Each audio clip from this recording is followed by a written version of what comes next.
TV 프로그램 가운데 생활의 달인이라는 프로그램이 있더라고요. 거기 보니까 재밌는 걸 제가 본 적이 있는데 어떤 남성분이신데 중년의 남성분이신데 수집을 잘하세요. 수집을. 우리는 보통 수집하면 동전을 모은다든지 뭐 돌을 모은다든지 그러잖아요. 그분은 라면 봉지를 모으셨더라고. 라면 봉지를 빳빳하게 이렇게 다려갖고 깨끗하게 해갖고. 근데 보니까 처음 보는 라면 봉지도 있고 라면이 나왔을 때부터 계속 순서대로 쫙 모으놓으셨어요. 그거 재밌더라고요. 그분은 라면을 또 사랑하시는 분이야. 그 라면뿐만이 아니죠. 모으시는 분들 보면 별걸 별거 다 모아요. 어떤 분들은 뭐 아까 말씀드린 것처럼 동전도 모으고 우표도 모으죠. 우표도 모으고. 저 같은 경우는 예전에 찬양을 참 좋아해서 원래는 어릴 때 꿈은 찬양 사역자가 꿈이었어요. 원래는. 그거 특히 따지면서 왜냐면 제가 중학교 때부터 어른들 예배 찬양인도 올렸거든. 중학교 때부터. 그러다 보니까 이게 습관이 돼서 찬양을 많이 듣다 보니까 예전에 테이프 했었잖아요. 테이프를 늘 찬양이 나오면 사서 듣고 했는데 나중에 신학교 가서 기숙사에 살다 보니까 찬양 테이프를 가지고 갔는데 너무 많아서 못 가져갈 정도로 수백 개가 되더라고요. 근데 저보다 더 심한 친구를 봤어. 갔더니 막 거의 1000개가 넘는 걸 수집한 친구가 있었어. 결국 그 친구는 찬양 사역자를 해요. 결국은. 그래서 저는 보니까 다 누군가는 뭔가 모으는 게 있어요. 보면 저기 보니까 그 수집하는 사람들 어떤 분이 재밌게 표현하는 거 들은 적이 있어요. 많이 모으는 사람을 이렇게 표현하더라고요. 다람쥐 같다 이렇게 표현하는 게 있어요. 다람쥐가요, 여러분들 보면 도토리 있잖아요. 도토리를 볼에 빵빵하게 뭐 다 먹는 게 아니야. 그걸 가지고 가서 자기만의 장소에 가서 묻어두더라고요. 그걸 자기만 먹으려고 묻어둬. 자꾸 모아놔. 그러다 보니까 수집하는 사람을 향하여 다람쥐 같다 이렇게 표현하는 걸 봤어요. 인생도 비슷해요. 인생을 살다 보면 세 부류의 사람이 있습니다. 어떤 사람은 자꾸 모으는 사람이 있어요. 모으고 쌓고. 돈도 마찬가지예요. 어떤 분은 저축하는 분이 있어. 자꾸 쌓고. 어떤 분은 투자하는 분이 있어. 들어오는 대로 투자해. 없어지거나 뭐 되면 잘 되는 거고 투자하는 분이 있는가 하면 수집하고 저축하는 분이 있어. 또 어떤 분은 이건 참 나쁜 건데 누가 쌓아놓은 걸 뺏는 사람이 있어. 그 쉽게 말하면 누굽니까? 사기꾼들이야. 남들이 다 쌓아놓은 것 속여서 빼앗아. 보이스피싱이라고 해서 여러분들 전화해서 뺐잖아요. 못된 사람들이죠. 그걸 쌓아놓는 사람이 있는가 하면 뺏는 사람이 있고요. 또 어떤 사람은 나눠주는 사람이 있어요. 나눠주는다는 게 저는 맨 처음에 어릴 때는 돈이 좀 많으면 나눠주는 줄 알았는데 제가 목회하다 보니까 그게 아니더라고. 돈이 많다고 나눠주지 않더라고. 없어도 마음의 문제야. 마음이 나눠주는 마음이 강한 사람은 없어도 나눠줘. 근데 돈이 풍족해도 이게 나눠주는 마음이 없으면 안 나눠주더라고. 그거 보면서 이 나눠주는 게 참 중요하구나. 성경은 뭐라고 말할까요? 우리 보고 쌓으라 그럴까요? 뺏으라 그럴까요? 나눠주라 그럴까요? 나눠주라 그러죠, 성경은.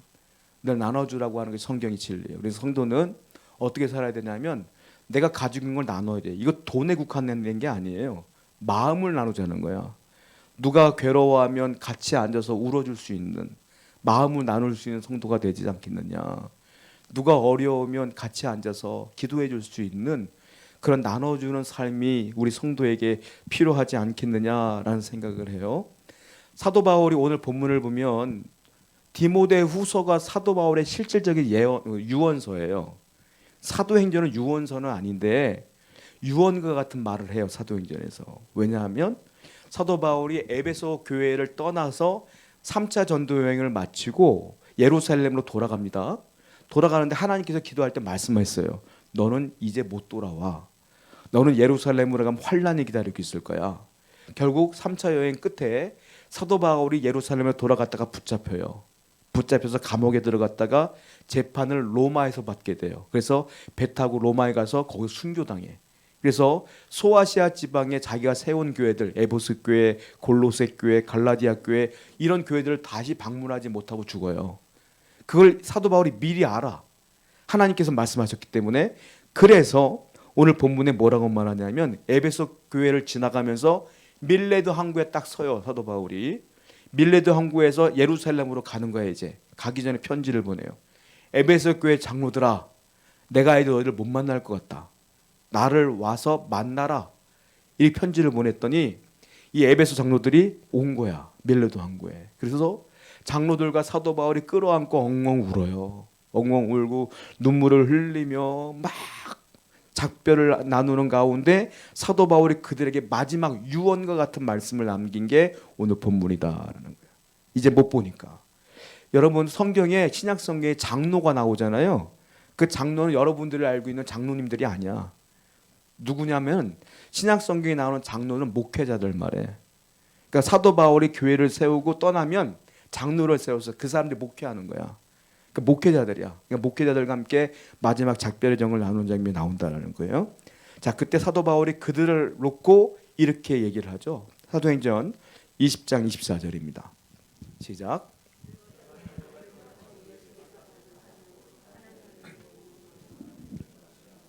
나의 생명조차 조금도 귀한 것이 여기지 않으. 사도 바울이 말하는 건 나는 달려갈 길과 주 예수께 받은 사명, 하나님의 은혜의 복음을 증거하는 일을 위해서는 내 생명도 아끼지 아니했다. 너희들이 알지 않느냐? 이 말은 무슨 말이냐면 너희들도 이 복음을 위하여 생명 아끼지 말어 이 말이에요. 복음 위에 살아. 복음을 전하며 살아. 라고 당부하며 유언하는 거예요. 이거는 목회자들에게만 얘기하는 게 아니에요. 여러분들이 똑같이 말하는 거예요. 복음 전하는 것이 우선이다라고 사도 바울이 말하는 거예요. 여러분들이 이 땅을 살아가는데 제가 가끔 말하지만 여러분들 제일 좋은 건 뭐예요? 내가 예수 믿고 구원받았어. 기쁠 때 죽으면 제일 좋을 것 같아. 그때 죽으면 바로 천국 가니까. 이 세상에 고난받을 일이 뭐 있겠어. 그냥 내가 예수 믿고 아멘 할 때 천국 가면 얼마나 좋겠어. 그런데 내가 예수 믿었는데 아멘 했는데 여전히 천국은 못 가고 이 험한 세상에 살고 있는 거예요. 일하고 살고 고통받고 살고 있는 거예요. 왜 그럴까요? 왜 여러분들은 왜 천국 못 가고 있을까요 지금? 사명이 있어서 그래. 사명. 그 사명이 뭐예요? 우리는 예수를 믿지만 아직도 예수 안 믿고 죽어야 되는 사람들 많잖아. 그들에게 복음 전하라는 거예요. 그게 사명이요. 그 사명 감당한 뒤에 오라는 거예요. 그리고 여러분들 지금 모습으로 가면은 내가 영적으로 더럽기 때문에 천국 백성이 못 돼 사실은 인간적으로. 그러니까 신앙생활하면서 깨끗해져서 와라 이 말이에요. 이게 두 가지 사명이야. 복음 전하라, 성결해져라. 그리고 천국 가라 이 말이에요. 그러니까 이 두 가지 사명을 감당하셔야 된다고 여러분들이. 사도 바울이 그 얘기한 거예요. 나는 지금 너희들 못 보지만 너희들 나 못 봐도 이 복음을 위해 살아야 돼. 라는 얘기예요. 저와 여러분들에게 동일하게 했다 이 말이에요. 또 사도 바울은 또 뭐라고 말합니까? 사도행전 20장 32절 읽어봅니다. 28절인가요? 28절 먼저 시작. 여러분은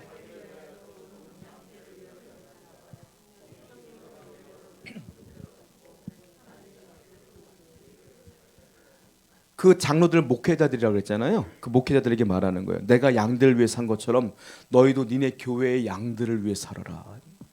양들을 보살피는데 삼가라. 즉 열심히 그들을 양육하고 목양해라. 그 얘기를 하시는 거예요. 그리고 교회를 잘 보살펴라. 이건 역시 1차적으로는 그 장로들에게 얘기하는 거지만 2차적으로는 여러분들에게 말하는 거 똑같은 거예요. 뭐냐면 우리들은 양을 위해 살아. 즉 다른 말로 말하면 나를 위해 살지 말고 다른 사람에게 나눠주는 삶을 살아라 얘기하는 거예요. 사랑을 나눠주고 그들 위해 기도해주는 그런 삶을 살다 와야 되지 않겠느냐라고 바울이 얘기하는 거예요. 또 얘기합니다. 사도행전 20장 32절 시작. 지금 내가 그 말씀이 여러분을 놓쳐 든든히 세우사 거룩하게 하심을 입은 모든 자가. 사도 바울이 그 장로들에게 이렇게 말하고 있습니다. 교회가 제대로 세워지려면 성도가 제대로 세워지려면 이렇게 해야 돼 라고 말하는데 그게 뭡니까? 지금 내가 여러분을 주와 및 그 은혜의 말씀에 부탁하노니 말씀이에요. 말씀에 부탁하노니 그 말씀이 여러분을 능히 든든히 세우사. 말씀이 든든히 세우는 거야. 그리고 거룩하게 하심을 입은 모든 자 가운데 기업이 있게 하시리라. 즉 어떻게 하라는 거냐? 말씀을 든든히 세우는 데 최선을 다하세요 이 말이에요. 교회가 든든히 서가려면 프로그램을 돌리는 게 아니에요. 프로그램으로 교회가 부흥하는 게 아니에요. 행사로 부흥하는 게 아니야. 초대교회는 행사가 없었어. 보세요. 아무리 봐도. 초대교회는 무슨 학교 이런 거 없어. 뭐 했어요? 말씀이 역사하니까 부흥한 거지. 그러니까 이 말은 뭐냐면 너희들도 내가 한 것처럼 하나님 말씀을 든든히 세우는데 최선을 다하라. 이상한 데 빠지지 못하게 양들을 잘 보살펴라. 이상한 말씀에 홀리지 않도록 네가 제대로 된 말씀을 잘 증거하라. 이 말씀을 하는 거예요. 이거는 교회뿐만이 아니라 성도들도 마찬가지예요. 여러분들이 신앙생활을 제대로 하려면 다른 게 아니에요. 말씀을 제대로 알아야, 말씀을 제대로 들어야, 말씀을 제대로 묵상해야, 배워야 신앙이 올바로 쓴다 이거예요. 그러니까 그 말씀을 이 사도 바울이 떠나면서 마지막 유언처럼 하고 있어요. 그러면서 마지막으로 이 얘기를 하는 거예요. 자, 사도행전 20장 33절부터 35절입니다. 시작. 내가 아무의 은이나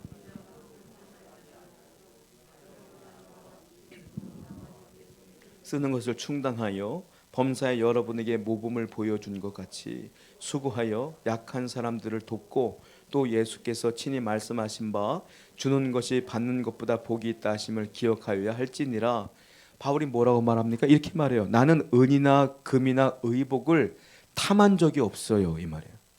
나는 물질에 대한 물욕이 하나도 없습니다 라고 말하는 거예요. 그러면서 여러분도 아시는 바와 같이 나는 내 동행들이 쓰는 것을 내가 충당했습니다. 무슨 말이냐면 사도 바울이 복음을 전하려고 선교 여행을 다니려면 배를 타야 되고 여행을 다니다 보면 먹을 것도 필요하고 돈도 필요할 거 아닙니까? 그 돈을 손을 내민 적이 없다는 거예요. 바울은 어떻게 했느냐? 자기가 텐트 메이커, 즉 천막 만드는 직업을 갖고 있어서 사도 바울이 천막을 만들어서 팔아서 그 돈으로 충당했어요. 그래서 자기와 함께 복음을 전하는 사람들에게 나눠줬어. 그 돈을 나눠줬어. 이거 같이 복음을 전하자 했다는 거예요. 이게 내가 다 충당하여 내 동행들에게 나누어 줬다. 그 이유가 나와. 내가 왜 이 물질을 충당하여 나누어 줬느냐? 그 이유가 35절에 이렇게 나오고 있어요. 주 예수께서 친히 말씀하신 바 주는 것이 받는 것보다 복이 있다 하심을 내가 기억했기 때문이다. 예수님이 이렇게 말했다는 거예요. 주는 것이 받는 것보다 낫다. 이 말씀을 했기 때문에 나는 다 나누어 줬다라고 말하는 거예요. 그러니까 이 말은 너희들도 나누어 주며 살아라 이 말이거든요. 그런데 재미있는 게 있어요. 사도 바울이 이렇게 말했거든요. 예수께서 직접 말씀해서 주는 것이 받는 것보다 낫다고. 그런데 제가요 이 말씀을 듣고 마태복음, 마가복음, 누가복음, 요한복음, 사복음서를 다 읽어봤는데 이 말씀이 있을까요, 없을까요? 없어요. 예수님께서 하신 말씀 가운데 주는 것이 받는 것보다 낫다 이 말씀을 하신 적이 없어. 근데 사도 바울이 그렇게 말했어요. 예수님께서 직접 하셨대 이 말씀을. 근데 사복음서에는 없어. 어떻게 된 일일까요? 예수님이 하신 말씀이 사복음서에 다 적혀 있지 않았다는 거죠. 여러분 생각해 보세요. 제가 어저께 수련회 가서 설교를 3편 하라고 왔는데 한 편은 밤에 한 설교는 2시간 반 설교를 했어. 한 번에 2시간 반 설교를 한 걸 제가 쭉 얘기한 거를 토시 안 틀리고 다 적으면 성경책 한 권 나올까요, 안 나올까요? 더 나와. 더. 예수님이 3년 동안 사역한 걸 다 쓰면 성경책 한 권으로 돼요, 안 돼요? 안 되죠. 그러니까 무슨 말이냐면 성경책에 써 있는 말 말고 예수님이 사역하면서 하신 말씀이 많이 있어요. 그런데 다 쓰여 있지는 않은 거지. 그런데 이 얘기가 구전되어져서 사도들이나 성도들에게 다 들려지고 있는 거야. 그 중에 하신 말씀 중에 하나가 뭐냐면 주는 것이 받는 것보다 낫다. 이 말씀도 하셨다 이 말이에요. 그러니까 이 말씀은 예수님의 말씀이지. 그 말씀을 들은 사도 바울이 그대로 나눠주고 있다라는 거예요. 자, 아까 읽은 말씀 다시 한번 읽어볼게요. 사도행전 20장 35절 시작. 예수께서 친히 말씀하신 바 기억해라. 주는 것이 받는 것보다 훨씬 나은 것이다 라고 말했다는 거예요. 이것들을 다 기억하여 에베소에 있는 장로들이 그렇게 진행을 했고 성도들도 그렇게 나누려고 애를 썼어요. 그렇게 살았다라는 거예요. 저는 이 말씀을 통해서 이런 생각을 해봐요. 그러면 하나님이 기뻐하시는 교회는 어떤 모습일까? 하나님이 기뻐하시는 성도는 누구일까? 이런 생각을 해봐요. 이 말씀을 듣고. 자, 그러면 정답이 나오죠. 첫 번째, 하나님이 좋아하는 교회와 하나님이 사랑하는 성도 누구냐? 나눠주는 교회죠. 뭐 나누어 줄 수 있는 성도지. 나누어 주시는 사람을 하나님이 기뻐하시지 않겠어요? 자, 제가 포스터 하나를 보여드릴게요. 이게 영화 포스터예요. 인턴이라고 하는 영화가 있었어요. 얼마 전에 나왔던 개봉했던 영화인데 저기 할아버지가 70세 먹은 인턴 역을 한 로버트 드니로 나오는 배우입니다. 그리고 그 옆에 있는 분은 회사 사장님으로 나왔어요. 30살짜리 사장. 자, 회사가 있는데 저 여자가 그 회사를 차렸어. 1년 반 만에 급성장을 합니다. 아주 뛰어난 회사가 됐어요. 그래서 인턴을 뽑는데 그냥 저 할아버지가 마음에 들어서 뽑았어. 알고 보니까 은퇴하신 70세 먹은 할아버지야. 인턴으로 뽑았어. 일을 쭉 해 나가는데 이 인턴 할아버지가 손수건을 늘 갖고 다니는 거예요. 근데 한 번도 그 손수건을 쓰지를 않아. 그 옆에 있는 직원들이 물어봐요. 아니 손수건을 쓰지도 않을 것을 왜 갖고 다녀요? 이렇게 물었더니 저 인턴이 뭐라고 말하냐면 혹시 누가 쓸 일이 있을까 봐 갖고 다니는 거예요. 이렇게 얘기했다는 거죠. 그리고 이 회사 사장이 젊은 나이에 성공하다 보니까 일에 대한 스트레스가 너무 많은 거야. 그러니까 너무 스트레스 받으니까 인턴과 대화하다가 울음이 터져 나와. 막 울어. 그때 이 인턴이 손수건을 딱 내밀어요. 그 손수건 눈물을 딱 닦고. 그 손수건을 이 회사 사장이 제일 많이 썼어. 그러니까 남을 위하여 갖고 다니는 그 모습이 너무 아름답더라라는 거지. 하나님께서 기뻐하시는 교회와 기뻐하시는 사람은 누구냐면 이와 같이 나를 생각하는 것이 아니라 약한 사람을 위하여, 어려운 사람을 위하여, 없는 사람을 위하여 내 마음을 쓸 수 있는 교회, 그런 성도들을 하나님께서 사랑하시지 않겠느냐라는 거예요. 그래서 우리 교회 성도님들이 좀 어렵고 힘들어하는 분들이 있으면 너네 그럴 줄 알았어. 이게 아니라 그를 위해 기도하고 같이 울어줄 수 있는 교회가 되어야 될 줄로 믿습니다. 이게 좋은 교회다. 이 좋은 성도고. 두 번째, 어떤 교회가 좋은 교회고 어떤 사람이 좋은 성도일까요? 잊어버릴 줄 아는 교회, 잊어버릴 줄 아는 성도가 좋은 성도예요. 아니 나는 기억하고 있지만 의도적으로 잊어먹는 거야. 의도적으로 잊어주는 거야. 어떤 사람들은 누가 나한테 말 한 번 잘못하면 끝까지 기억하는 분이 있어. 해코지 나한테 조금 안 좋은 얘기하면 그분은 모르지만 나는 거의 상처가 돼서 끝까지 기억하고 있다가 싫어하고 미워하는 분들이 있어. 그러지 말라 이거야. 교회는, 성도는 잊을 줄 알아야 돼. 아까 제가 서두에 다람쥐 얘기했잖아요. 여러분 산에 가면 도토리 나무가 아직도 많죠. 저는 그런 생각을 해봤어요. 다람쥐가 도토리를 그렇게 사랑합니다. 도토리가 주식이야. 맨날 도토리 먹어. 그런데 왜 도토리 나무가 있지? 그런 생각을 해봤어요. 아니 다람쥐가 얼마나 하네. 그 다람쥐가 뭐 한두 사로 1년이면 맨날 얼마나 많이 먹는데 그럼 도토리가 없어져야 되는데 있어. 왜 그럴까요? 재밌는 건데 이 도토리가요. 이 다람쥐가 도토리를 갖잖아요. 숨겨놔요. 숨겨놓는데 자기가 숨겨놓은 장소를 다 기억 못한대요. 다람쥐가. 그러니까 자기가 기억나는 거 몇 군데 빼고는 자기가 숨겨놓고 잊어먹어. 잊어먹으니까 도토리가 그 땅속에서 또 도토리 나무가 돼. 그 산에 도토리만 있는 거야 계속. 만약에 다람쥐가 잊어먹지 못하면 도토리 나무는 없는 거지. 다 먹으니까. 잊어먹으니까 있는 거야. 만약에 없어지면 다람쥐도 죽어. 그러니까 있으니까 도토리 나무도 살고 다람쥐도 살아. 성도는 잊어야지 나도 살고 그 사람도 살아. 왜냐하면 안 잊으면 내가 스트레스 때문에 힘들어. 내가 그 사람 미워해서 힘들어. 그 사람도 나중에 그 사람이 날 미워하는 걸 알면 그 사람도 대하기가 힘든 거예요. 그러니까 교회는 어때야 돼요? 잊어먹어야 돼. 망각의 은혜가 좋은 거야. 그래서 잊어먹을 줄 알아야 돼.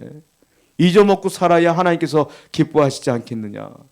저는 오늘 우리 모든 성도가, 모든 교회가 그러한 성도가 되어야 될 줄로 믿습니다. 그럴 때 우리 교회가 참 좋은 교회가 될 줄로 믿습니다. 우리 기도하겠습니다.